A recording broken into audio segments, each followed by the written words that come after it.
guys, good morning from my end. Just dropped off my husband at work at the airport, SFO. I'm on my way back home, so I thought this would be the perfect time to do this video that I've been wanting to do since last year. I have spoken to a few people who wanted information, this kind of information, and I thought, it's better for me to do the video. I did kind of like email it to some people, had a talk with other people, had a list down, but I thought it would be nice if I just talk about it, okay? So I'm going to talk about how my husband and I purchased our home last year. The process we took to purchasing our home. I know there are other ways out there, but I'm not going to talk about it. I'm going to talk about how we purchased our home, okay? And we didn't do it, and we did it just like the conventional, traditional way of purchasing a home, going through a bank or going through a loan company, okay? So the first thing I would say if you want to purchase a home is to, number one, check your credit score. Your credit score is kind of like your financial number, okay? You want to make sure that your credit score is good. If your credit score is in the below 500, try to up it to the 600s, okay? And I'm going to talk about how you can do that, how you can up your score. So credit score is important, very, very important, because it will determine the type of interest that you're going to get with your loan. Remember, every time you borrow, you're going to pay back with interest, okay? And you want to keep your interest to a minimum, because that's just money going out of your pocket. All right, so your credit score is important. If you're in the 600s, I believe that you can still get a loan. I'm just saying that people have gotten loans with their 600s credit score, but I would try to go up to the 700s, okay? I mean, the higher your credit score, the better it is for you interest rate wise, and also just your chance of approval, okay? So don't let, if your credit score is not great right now, don't let that stop you, but just know now to work on your credit score. You can start working on your credit score now. Maybe give it like 6 months. Do some of these things like pay your bills on time. If you have credit card balance, make your payment on time. Even if you just pay the minimum, just make sure you make your payment on time before the due date or by the due date, because that definitely will up your score, okay? That paying on time payment is a huge factor in your credit score. The other thing is, if you have a high balance of debt, try to pay it down. Try to pay down as much as you can, because you want the lower your debt balance, the higher your credit score is going to be, okay? If in the case of credit card, if you have a credit line for $1,000, say you have a credit card with a credit line of $1,000, you want to use less than 30% or less of your credit card, okay? Meaning just use up to 300, pay it down. Go up to 300, pay down. Don't go over 500. Don't go over 700 to 900 and maxing out your credit card, because that will bring your credit score down. Okay, so they call it just make sure that you have a vast amount of credit line available in comparison to your credit balance, okay? So you want to make sure that all your credit card balance is below 30% of your total credit line. All right, so that's another way to bring your credit score down. Pay down your debt, because the sooner you get it down, the sooner your credit score is going to go up. All right, just making sure that you have a variety of debt, like you have a not just credit card, but you have maybe what you call it, like a personal loan. I mean, don't go and take out a loan, okay? The first thing you don't want to take out a loan. If you're looking to buy a house, the last thing you want is to have another debt on top of what you already owe, okay? Because remember, your home loan is gonna be it's probably the biggest debt that you're gonna have, the biggest loan that you're gonna you're going to take on. So try to minimize any, don't apply for a new credit card, don't apply for a new loan, don't go out and buy a car right now, you know, until after you purchase your home, because they're going to look at all those things, right?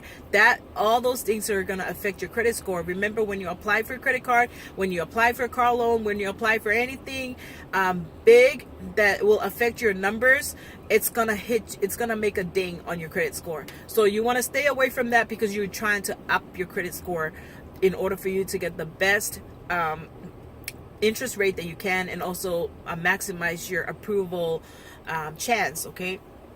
All right. The second thing is down payment. All right. When you go to buy a house, you're gonna need down payment. Unless you're in the military or you have family members or friends who are willing to go on your behalf with their military access to be able to go in at 0% down payment, then you're going to have to start putting away money for down payment. Unless, of course, you have the cash to buy your home right up front like that with cash. That's not the kind of world I live in right now, but that's the only other way, is you're going to have to borrow, meaning you're going to have to bring some money to the table. We call it down payment. Okay. Now, there are different programs out there for down payment. If you're a first-time home buyer, there are a lot of different programs in your favor, okay, for home time purchase. But for the sake of our video this morning, like I said, I'm going to talk about what we went through. We went through the conventional way. Although we could have gone, like the other example of that is, you can go through your city, you can go through first time homeowner programs through your county. You can look up, you know, different ways to go in as a first time home buyer. But we just went ahead and borrowed from a regular bank. Okay. Actually we borrowed from a home loan company, which was not our bank. But start putting away, that's aside from the down payment, start putting away money for a down payment. Now, you can come and you can have a down payment of 3%, 3.5%, I think 5%, I believe 5%, 10%, and 20%, or 25%. Now, in order for you, some people say you have to save up to 20%, and they are right. The only way you can borrow and not pay insurance on top of the interest is to come in with 20% down payment. For example, if you're approved for a $400,000 home loan, that means your 20% down payment will be $80,000. Okay, that's a lot of money. Now, if you don't have $80,000, be happy that there are 3%, 3.5% down payment programs. Okay, the 3.5 it's a Federal Housing Administration, I believe that's what it's called. It's FHA loan. That's what we went with. We went with FHA loan.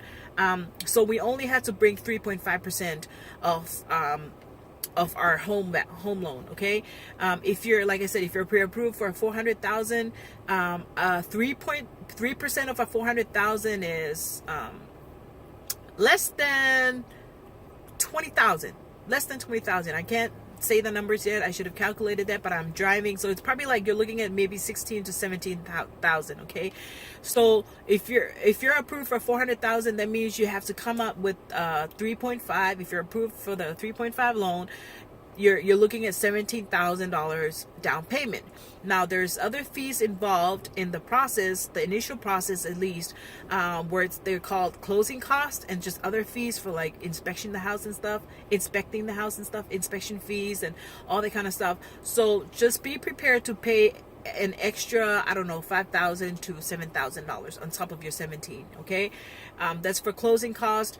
As you go on in the process, you learn more, and also your loan officer will give you some some rounding numbers to just be prepared to have that.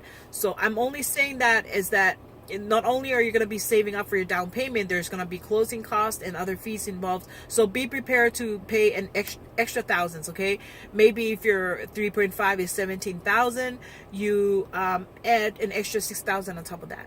So maybe try to save up to 25,000 to 30,000 just to be on the safe side. Okay, even 25,000 is good. Now, your down payment doesn't have to come from you. From all of your down payment doesn't have to come from you, okay, alone. You can have gifts from family members, okay. Now, even if you're borrowing and you intend to pay back, you will just go as a gift. The lender will just see it as a gift, because remember, you want to keep your debt to a minimum. You don't want to have to loan again from other people, or like I said, even if you intend to pay it back, it'll just go in a little note as this is gift from family members towards your home purchase, okay. That way it will be most likely count towards your down payment.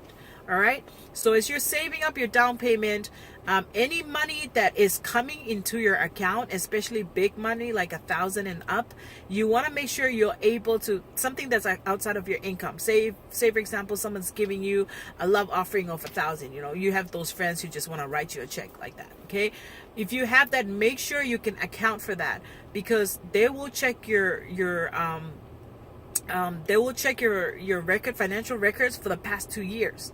So if you have anything, like for us, we sold our second vehicle, and we got up almost close to $10,000 for that, and we put it into our savings. We sold our vehicle the month before we purchased our home, and the reason for us selling the vehicle was to help with our down payment. Okay, that lump sum went straight to our savings, and I still had to account for it. They look over our bank statements and they asked us, where is this money coming from? It's not in your income.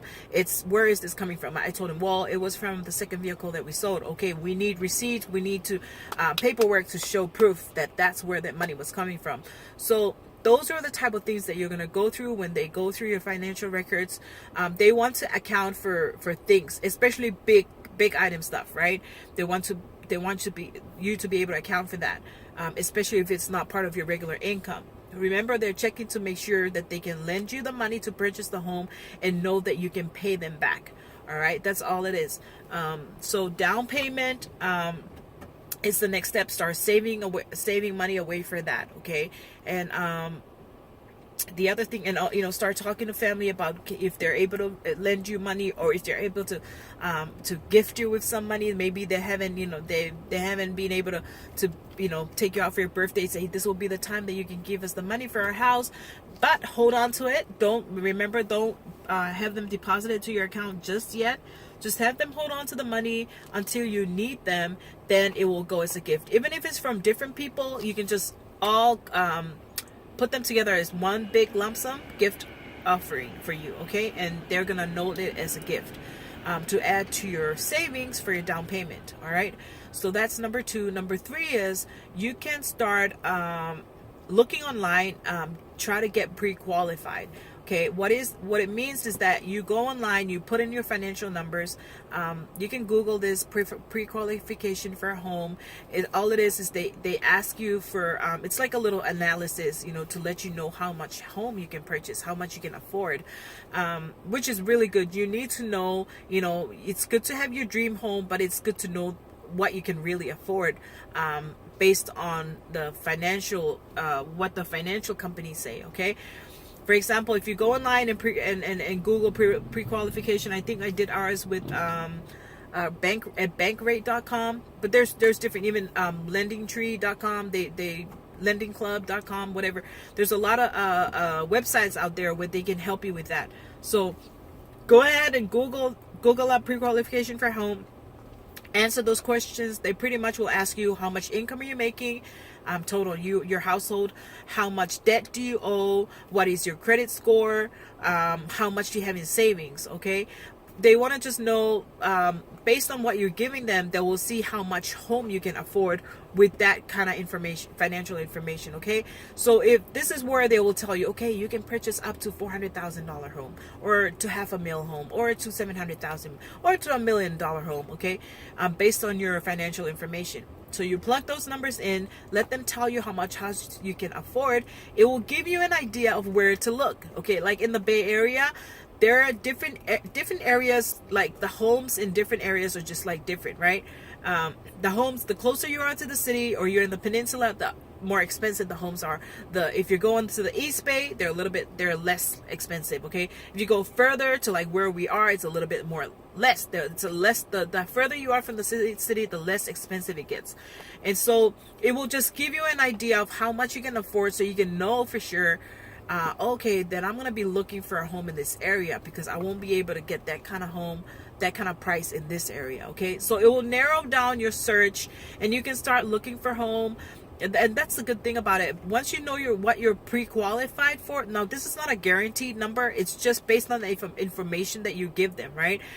They give you the pre-qualification amount based on the information that you give them. So the most honest you are with your information as far as your credit score, how much money you bring in, how much debt you owe, how much money you have saved up so far, the closer you are, the numbers that you have, the more accurate they are, the more accurate it is for you to be able to know what kind of home that you can afford.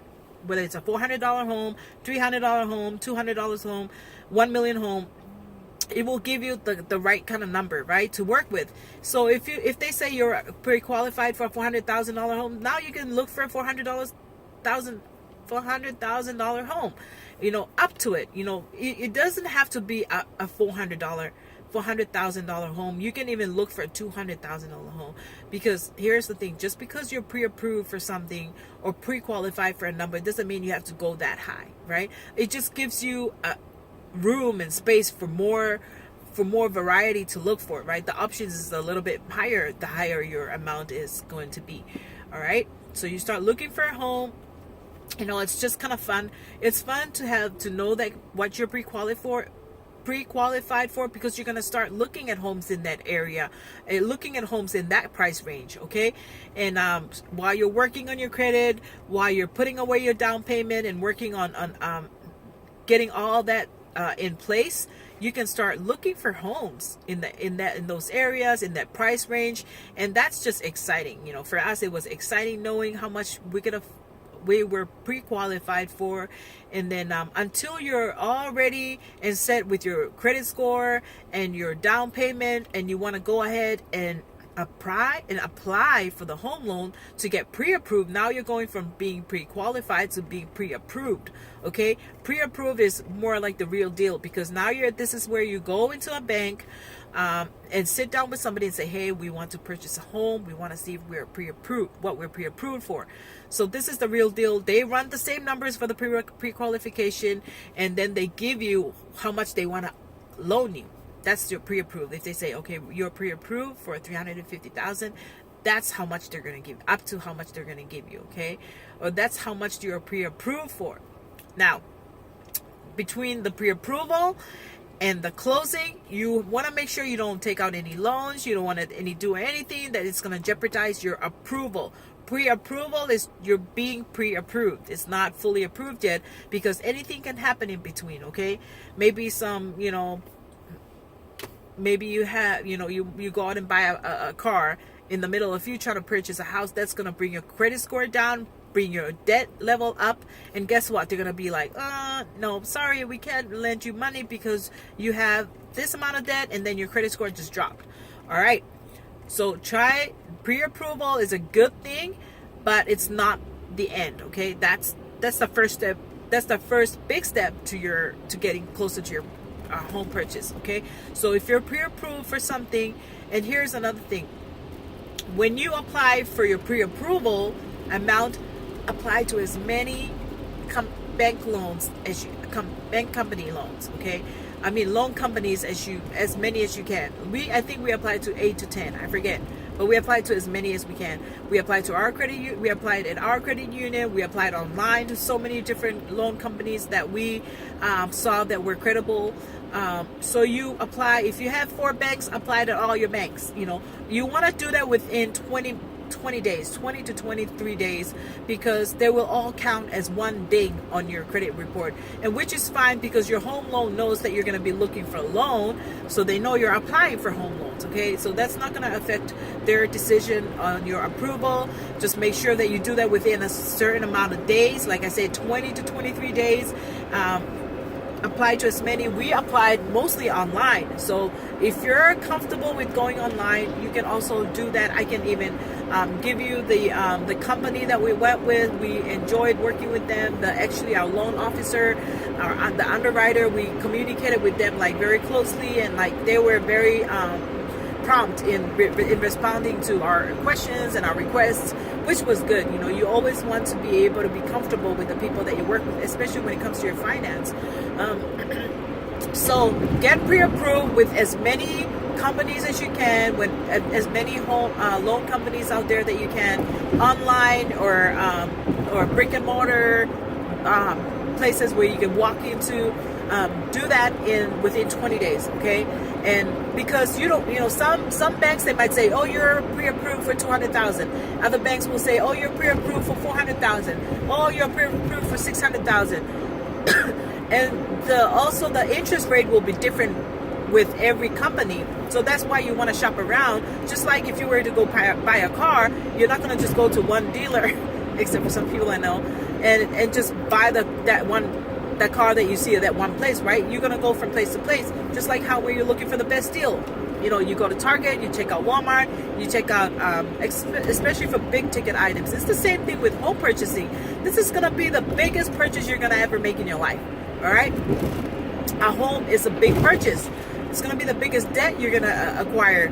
And so you wanna make sure that you get the best deal for your best bang for your buck, okay? So don't be afraid to apply to as many loan companies out there for your home.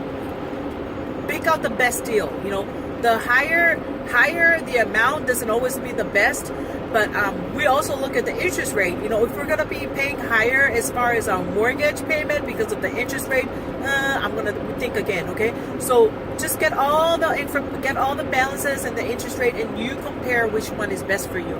The lower the interest rate, the best, okay? But just make sure that you're not paying the fees in your closing costs. You want to be able to talk to your loan officer and say, okay, with this interest rate, how much will I be paying per month? You want to say, okay, with this interest rate at this amount of loan, how much am I looking at for a monthly payment? You know, mortgage payment. That's going to be kind of like your rent, your monthly rent, your monthly mortgage. Oh, they'll say, okay, at this rate with this amount, you're going to be paying $2,000. Okay, if they say $2,000, just be prepared. Since you brought in less than 20%, remember you're going to pay mortgage insurance. Be prepared to add a couple hundreds to that $2,000 for mortgage interest. And on top of that, you're going to be paying property tax. Those two are outside of your mortgage payment quote. Okay, they will tell you the mortgage payment because that's how much you're going to be paying back for the loan, but you're going to be paying property tax and mortgage insurance on top of that mortgage payment. So if they say $2,000, just be prepared to add like extra $500 to $700 depending on your interest rate, depending on how much the mortgage insurance will be. It's usually a couple hundreds, maybe $200 to $400. And then the property tax is around the same, right? So like I say, just give it an extra $500 to $700 to be on the safe side. Just know, okay, if this is my mortgage payment, then I'm probably gonna end up paying like $2,500 to $2,700 a month with the property tax and the mortgage insurance added onto it. Okay, so those are the type of things that you want to look out for when you choose which loan you want to go with. Okay, so that's number 4. That's getting pre-approved. And then after you're pre-approved, I mean, you don't have to wait to be pre-approved to go house hunting, but most often they won't take you seriously until you're pre-approved, and they know you are ready to buy a house. Okay, you can go house hunting even prior to getting pre-approved, but like I said, if you go house hunting with your pre-approval letter, and usually you're pre-approved for like 3 months. Okay, usually there are maybe other places might be less, but usually if you're pre-approved for something, it's for 3 months. So you have 3 months to shop around, right, and buy your house. If after the date, after the 3rd month, or after the due date for that loan approval, you're gonna have to start over again with they're running your numbers, checking all your financial records from the past 2 years. They will ask for your W-2s when going through the pre-approval process. They will ask for past 2 years of your financial records, meaning your income. They're gonna verify your employment for the past 2 years, your income for the past 2 years, through your W-2 and all that stuff. Okay, so make sure you have those in hand. The reason why ours went so fast is because we had all those things in hand. Okay, I just went on TurboTax, pulled out all our tax records from the past 2 years, boom, fax it to them. You know, pull out all the income verification, pay stubs for the past 2 years, or the past couple of months or so, bank statements from the past couple of months or so. Make sure if you have online banking, you can access that and just grab it from there, send it to them. Pay stub, if you or